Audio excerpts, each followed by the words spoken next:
Hello everyone.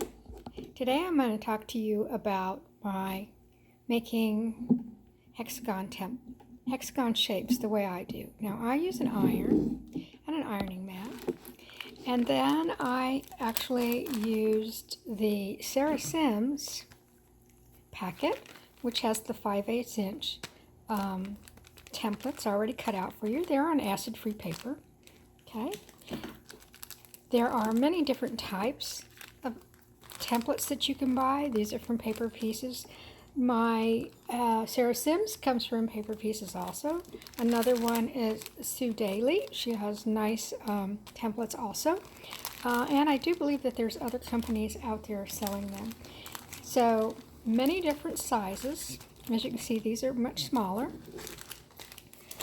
When you're trying to figure out what size you need for a project, you want to measure the short distance, because this is the distance that is 5/8. If I measure the width, I believe it's 1 1/4, and the height I think is like 1 1/8. Now those numbers are rounded up just slightly. Now you can use one of these rulers, whether you use the solid ruler or you want to use the one that has the window in it. And I use the window one, especially when fussy cutting.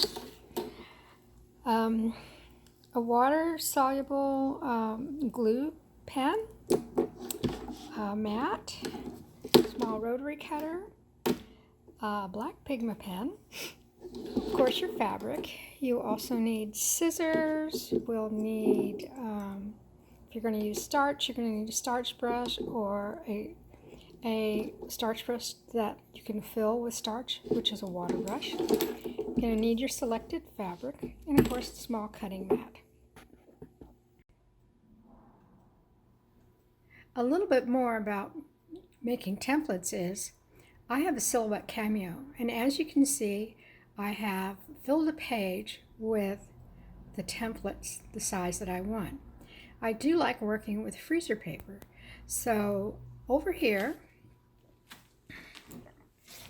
on my silhouette, I have it loaded with paper, and I am going to send that page, if I can hold this, to the printer, or actually to the cutter.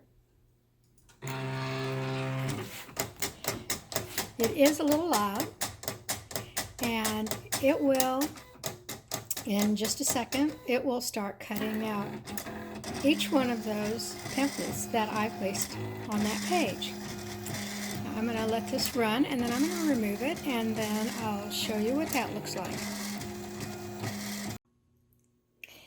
Here I have my freezer paper, and when I made my freezer paper, I actually layered 2 layers of freezer paper together so that I would have a nice firm template. And the beauty of using your silhouette cutter is that I can cut as many shapes as I want. I can also use this as a window. I can have lots of windows. When one gets used up, I can, toss it out. It also is something that can help me figure out how I would like to see that image from the front side of my fabric. Nice thing about these is that they have freezer paper on the back side. Now, not everyone has a silhouette cutter, so that is one of the reasons why I had the Sarah Sims made up, packs made up from Paper Pieces, because I wanted you to be able to just get them easily. Now, I'm going to set this aside, and we're going to start with how I actually do my hexagons. The wonderful thing about working with hexagons is that you can work from your scrap basket, which is a current project that I have going on, and I can use any of these pieces of fabric to make my hexagons. On this piece of fabric here, you can see that it has an image on here that I would like to capture.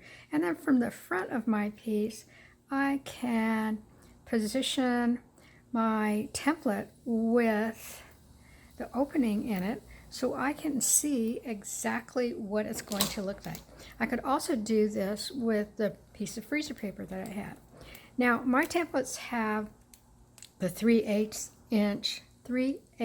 inch seam allowance on them, and you know, that's just a personal preference. You can buy them with 1/4 inch or 5/8 or 3/8. When I was having them made, I asked what was the most popular, and they told me that the 3/8 is what most people seem to purchase from them, with 3/8 inch seam allowance. So this is a black pigment pen, and I just traced right on the front of my fabric. Now I do this because I'm just going to cut this off anyway. Now I could use my rotary cutter and my mat, or I can just come over here, because we know that we have a full 3/8 inch seam allowance, and we're just going to cut this. Now when I'm working on much smaller hexagons, I will, you know, go ahead and use a template that has a 1/4 inch seam allowance on it. So you can just cut these out. Now, generally what I will do is I will also, and I don't have, oh, here, I had some over here. I have like these 6, and I take the Wonder Clips. Of course, I would put them together better than, and I would have I would put my pieces in sets. I would say this is one hexagon, and it just kind of keeps me organized so that I know what I'm doing. And sometimes as I'm working, I will change a color, because maybe I decide after I start that I don't like that color combination together. So it gives me the opportunity to change. We have the 5/8 inch somewhere. I have one here. This is one of the paper pieces ones. It should fit perfectly inside there, and it does. And when I place this on my fabric, I'm going to try to make sure that I have it centered parallel. Or the other thing that you can do if you're really crazy like I am, you can actually come over here, and you're going to start with your glue stick, and we will just put a little dab right in the center of it. Now, I'm not really fond of glue sticks, but I find that for this process, it works perfectly. Now, I can put that down, I can mash that down, and then that should stay in place while I remove this, and I should have my exact seam allowance all the way around there. Now, I will hold this up to the light and make sure that I didn't get that turned or twisted slightly, and I think I did, so let's just pick that up. So I would go along and I would put all of my pieces onto one template for each piece of fabric that I was going to use. Now, many people like to do this when they're in the car, so they just take a bag of you know, scraps with them, their papers, and then they will just start stitching. So what happens then is, this is where some people vary. Now, some people will take a whip stitch right here and then come over to the next one with a running stitch and take another whip stitch and to go all the way around. And this is how they will prep their pieces. Now, if you know me, you know everything about my applique is all about starch, and I am so into starch. It's like just the wonder drug for me. So, you know, I would be putting starch on here, and I would be ironing my seam allowances. I just like how crisp the edge feels. Now, when I'm making these, I will make up stacks of them, so I will have them prepped and ready to go. So this is a smaller project that I'm working on here. So I have gone and I've turned all of those with the starch, and then those are ready to go into, you know, make into the flower. Now I'm going to just continue ironing all the way around here. So the only one thing that I do that's any different, maybe, than what people are doing is, besides the starch, is when I get to, and another thing that I keep forgetting to tell you here is, you know, lots of times I will come with my stiletto, make sure I'm right on my corner so that I know I am getting my fabric folded directly onto that template right where it should be. So that little crease just makes it want to fold easier. And once I know where that is, really what you should do is you should put the starch on here first, then crease it, and then iron it, always holding that previous edge. Now, the reason that I do this is that I just like how sharp and clean that it makes the shapes come out. So we're going to put our starch, and then we're going to come along here, and I'm just going to help crease that so I know I'm keeping that exactly right up against the template. Now the very last one, this is the only place where maybe I do something different than other people do. I'm not sure. You know how it is when you just teach yourself how to do something. These are the things that you do. Now when I get to this very last one, I could just fold this up, but it's the weight of the fabric for me is heavier on this end than it is everywhere else. We've distributed that fullness evenly around there in a spiral. So for me, what I will do is I'm going to come over here and I'm going to crease where I want it to turn, but I'm also going to open up my seam allowance so that all of my seams will be turning, spiraling around the unit. Okay? And that just means that you go back over the first one.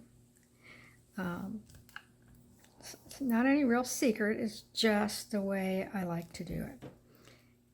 Okay, so you can see they come out very nice. It has a nice shape to it. And I'm going to pause for 1 second. Now I have in my hand, I have some of mine that are made on freezer paper. And you know, I just love freezer paper. So I would just come along and I would give myself the amount of seam allowance that I need all the way around there. Just like you've done before. I don't need the template. I can just come along and do my best guess at slightly larger than a 1/4 inch. And then just go all the way around. And it's very easy. Nice sharp pair of scissors. Now, if I'm traveling or going in the car somewhere, I would iron a bunch of these on these little squares and just have them, you know, my 6 that go around there. And then I can still do this in the car if I would like. You know, one of the other ways, now I have freezer paper in here, but one of the other ways that people do these is that they will, I really say, I don't really think most people iron theirs, but pressing tool can come in handy. You can, especially if you're in a car and you have a little mat with you, you can flip that over. You can come over here and you can press that seam down. So the other way to do it is to apply a small amount of the glue stick right in the corner. I do that. I'm going to press it. Now, I think the thing for me is I never feel like I've got my fabric as close as I would like, and that it stays in position for me as when I'm doing other methods. So here we are, and I just put this right in the corner, and then you're going to take your fingers or your stiletto and you're just going to pull this up over the top. And you know, some people, they just do this in the car. They're just come like this and they'll get some more and continue to go all the way around. Now for me, I just don't have, I'm just so used to my iron. I would sit here and I would come back and I would iron this. So once I was all done with mine, I would probably go and I would iron it. So it's just a matter of, you know, what you prefer to do, how you're doing your piece. Are you doing it in the car? Are you doing it when you go to your friend's house? You know, what is going to be easy for you to handle? The little bit of glue stick that you use on here doesn't really get in your way when you're stitching, so I don't have any problem with that. I just feel like it takes me longer to make one this way, or to make one by hand basting it. You know, I'll set designated time and I will get out my freezer papers and I will just iron a bunch of them, put them together in units like this. I put them in my little carrying box where I'll line them up, and then I can go to town. Now once you glue stick this one all the way around, I happen to be an obsessive compulsive ironer. I would iron it. If I was in the car, I wouldn't iron it, but I would probably over there, you know, using my wooden tool on it, getting it to be just the way I want it. Now see, both of these they look perfect to me. I don't know what to say about them except for that either way is good. And if you want to hand baste yours, that too is a perfectly good method. I'm trying to find one here without that we could hand baste. So hand basting your units. Looks like I cut a really small seam allowance on this guy. Must have been trying to save fabric. Okay, let's see if I can find one of these. Which is the nice thing about you. I guess I did it on all of these. Okay, that's interesting. Either that or this is the wrong size, which is more... Yes, this is a 3/4 inch. No wonder it didn't fit. So I'm going to go ahead and I'm going to put this one with the freezer paper on here. And you can still, with the freezer paper, you can still hand baste through the freezer paper. That's the beauty of freezer paper. Not that freezer paper is the only thing out there. I think it's easier to stitch through than the this cardstock that they use. And freezer paper is also acid-free, so you don't have to worry about that. Now, I just grabbed whatever thread I had handy here on my table. I'm going to, and I think this happens to be a silk. I do stitch mine with silk when I am stitching. Okay, so like from the beginning of this one, if I were hand stitching these together, I would have creased it with my fingernail or crease it with your pressing tool, you know, whatever is going to work for you. And then you're going to come up over here into your corner and you're going to just make one or two like whip stitches on your corner, and then you're going to travel to your next corner. So when I'm traveling, I will just take like a running stitch until I get to that corner, and then I will take my stitches. I can tell you, I think it takes you the same amount of time no matter which method you're doing. The only thing about doing it this way is most people really love to do this is because it is very portable.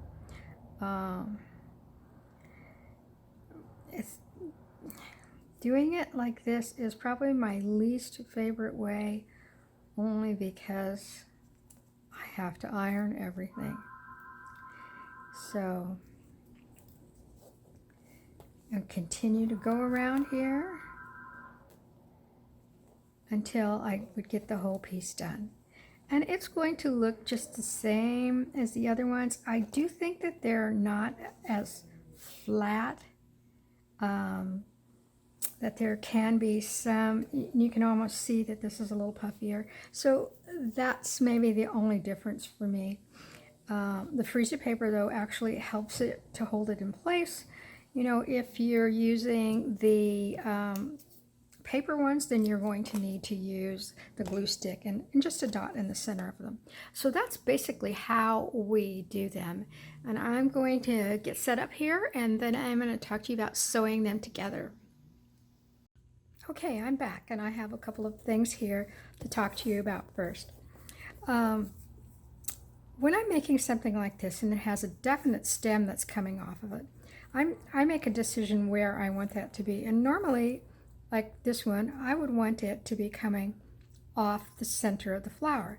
So all of my flowers in turn would be going all the way around there.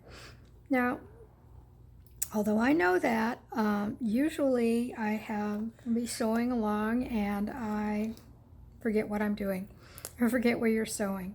So I usually put an X on the center one. And then as I'm making these, I would say, this is the edge that I want to be next to my center. So I will put an arrow on all of these. So when I pick this piece up, I don't have to think about, does it go this way or this way or this way? I've already made that decision, so I now know that my arrow is pointing towards the center hexagon, so I know that it needs to line up right here, and this is the edge that I stitch. Because I could pick this up, and if it didn't have a mark on it, I could sew it in any direction.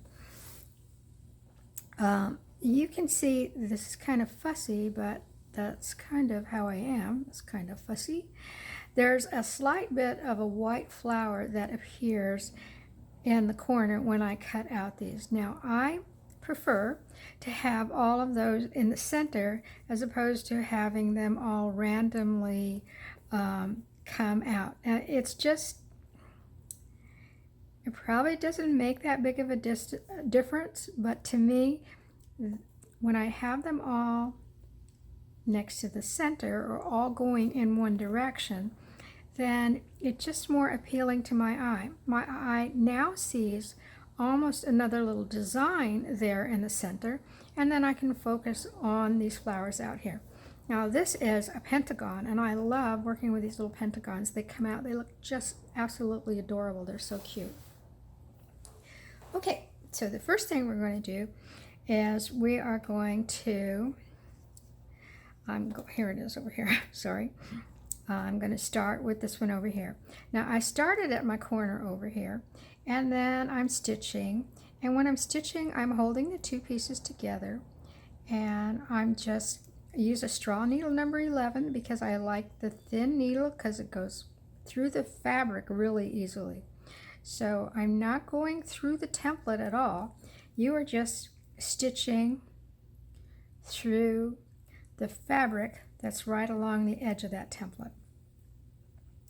When I get to my corner, then I'm going to stop, and I'm going to take 2 stitches right in the corner because you want those corners to come together.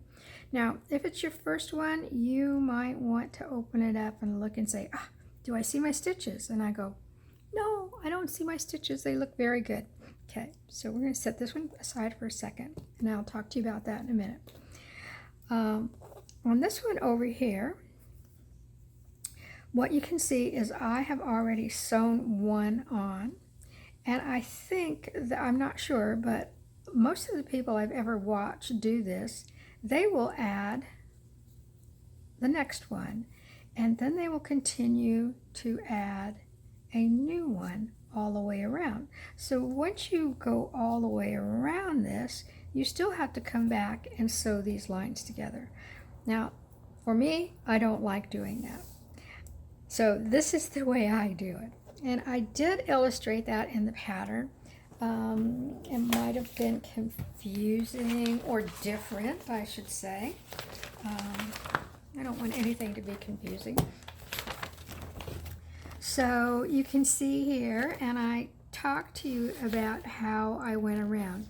So 1, 2, 3 is prepping it, 4 is putting this together, 5 is I would sew up this line right here, and then I would sew across the bottom, which again comes number one again, you know, not number one again. So sewing the new petal to the center till I get all the way across, then come up and sew these two together. I will whip stitch back down, come across. So I'm working around my whole piece in one continuous motion.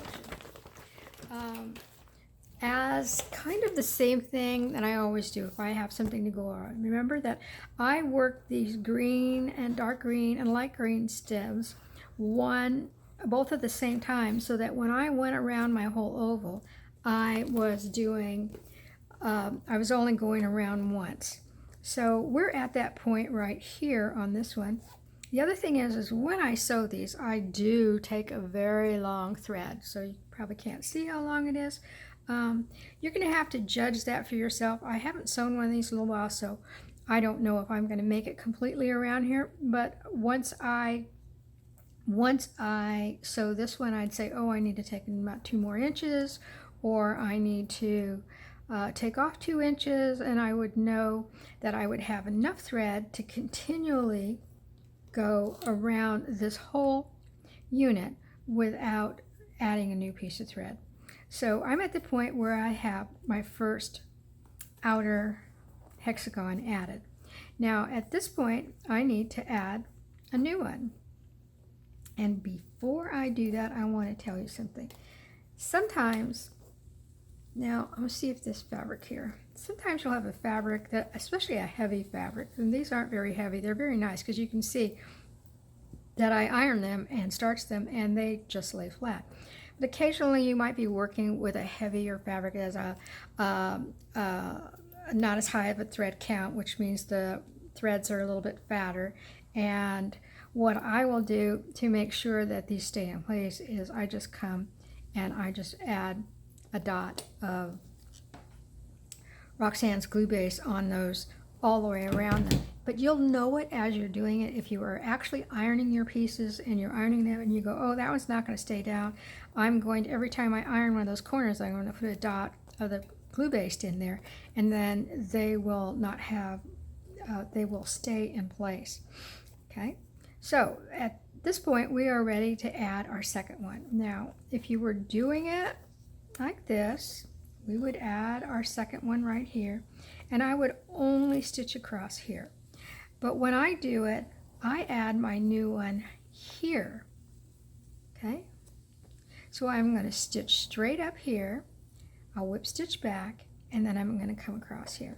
Now when I finished this first one right here, I took 2 stitches right in my corner to make sure that I had it nice and tight. So now I'm going to come over here and I'm going to align my new hexagon. I always want to call them petals. My new hexagon, and I'm going to take a stitch into all 3 pieces of fabric. So kind of going into the red, into the pink, and into the other pink. So I want to make sure that I don't have any gaps right here when I finish sewing this. So you want to draw all those pieces together. And then when you start adding a new one, you want to take 2 to 3 stitches very close together right at that starting point. I hold my piece so that I can see both of these edges, and I am just stitching a whip stitch. I use the straw needle number 11 because it goes through the fabric very easily, and it just glides over the top of that fabric. Now I do have a tendency to take small stitches, so you know, take the stitch that you feel comfortable with, and that's going to do the best job for you. Now the thread that I'm stitching with right here, I'm using the Aurifil. It's the Aurifil 50 weight 2-ply, and it's a nice thread to stitch with. I'm just using this neutral color here. Actually, I don't know what color it is, but it's just a neutral color. So I use one color for all of mine. I don't switch colors of thread unless it was just absolutely necessary. I think the secret to that is pulling your thread nice and tight when you take a stitch. So as I'm pulling this, I'm pulling it nice and tight. Now when you get to your corner over here, this is where you're going to say, okay, I'm at the outside corner. I need to take 2 to 3 stitches to make sure that those two corners, whoops, stay together. There we go. So when the downside of sewing these is when your thread gets wrapped around your whole unit. So my 3 stitches. One more, just 4. Now I need to whip stitch back to the beginning because my next stitch that I will make will be to come around here. So when I go around my piece, I will be going all the way around it one time, as opposed to stitching all of these and then coming back up and down, up and down, up and down. You may have noticed that I have a tendency to like to do that. Now when it comes to whip stitching back, I can take like a larger stitch and I will just come along here, or you can do a running stitch in the seam allowance. Any of those will work for you.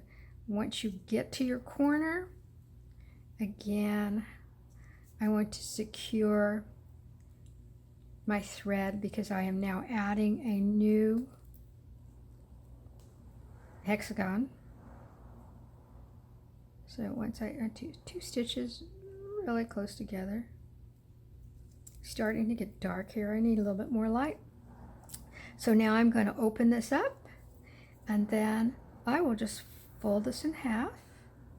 The previous one, I just kind of give it a little crease right at the corner and then make sure that these corners match up over here so that you know you have it lined up perfectly. And then you're going to continue to sew. I think one other thing that I didn't say is that I have seen people actually stitch these down through the template paper or freezer paper, whatever type of paper that they are using to make their hexagons. They will stitch right through it. I found that very tedious because when it comes to removing all those papers, then you have to pull out all of that basting stitch. And that's why I use the starch and iron them, is I don't have to pull out any basting stitches. Now I do think, and I haven't done where it's a whole giant quilt of just hexagons. Mostly I'm making small pieces like this, so I don't need to make sure that everything's staying together. If I were doing that, I would probably go ahead and glue all these because then that freezer paper won't pop out. And I know that it's going to stay in place while I'm working on maybe a large quilt unit that needs to go together. So that is just maybe a little bit of information that you might need to know. So 2 stitches here in the corner, and you want those 2 to 3. I mean, I usually say 2, but I usually end up doing 3. And then I'll open this up, and now it's ready to add the next one. Now, if I had one of these where I was wanting my stem in a specific place, then I would be going, okay, it's got to go there, and so when I turn it, it has to be over here, but I always want to know where it touches my centerpiece. But it still, even at this, it still helps me know that I am stitching this correctly, because this line here is also pointing towards the center, and I know that that eventually is going to be sewn to the center of the piece. Now you continue sewing your pieces all the way around like this, and you just have to make a gazillion of them for this quilt. I have a couple of examples I'd like to show you. I'm just working on a die fort quilt, and these are some. And the interesting thing about using one-way directional fabrics is how it can spin around. You'll notice that I really do like to fussy cut, so I think that's such a fun thing to do, even in my centers.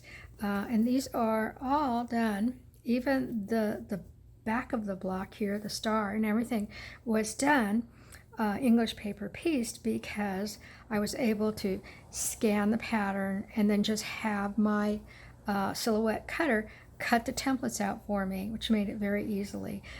So you can see there's lots of things that you can do with these, and these are those adorable little flowers. I just love how they come out. Eventually this will be in a quilt. In here, this was all done, English paper piecing, which is what we do when we're making our hexagons. It's English paper piecing. A fun technique to learn. I like it because it's very precise. Everything is perfect when you do it. Again, I like these flowers a lot, so I was making a lot of them. This whole block also was done all English paper piece. This interior kind of a Dresden was done in one unit, and then I applied it to my background fabric. So this is a fun project for me that I work on when I'm not working on my own projects. So I hope that those tips will help you. If you have questions, you can always type it in the Facebook group, and I will answer those, especially now that my pattern is actually done, my toil and trouble. Now I think I'm going to have a little bit more free time, unless I become crazy and decide to design something new. So have fun making your hexagons, and I hope you enjoyed the video. Thank you.